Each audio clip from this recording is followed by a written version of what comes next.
ए दादा दादा तुला माहिती आहे आज रक्षाबंधन आहे. प्रत्येक बहीण आपल्या भावाला राखी बांधते. आज मला सुद्धा तुला राखी बांधायची आहे दादा. मग आतापर्यंत कुठे गेली होती? दादा मी तुझीच वाट बघत होती. ठीक आहे बांध, पण ते लवकर. हो दादा माझी सगळी तयारी झाली आहे. तू बस ना मी. हो मी बसतो आधी जा तू. हो मी आरती घेऊन येते.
जन्म घेतात तू आपल्या आईला दिलास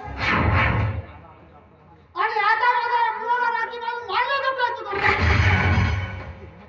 तुझी हिंमत कशी झाली? तुझी हिंमत कशी झाली ना तुम्ही?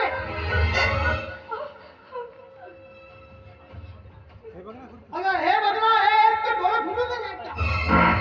हा फरशीवरती आणि या खुर्चीवरती या सोफ्यावरती टी टेबलवरती कितीतरी धूळ बसलेली आहे. ते तुला नाही दिसत? डोळे फुटले का तुझे?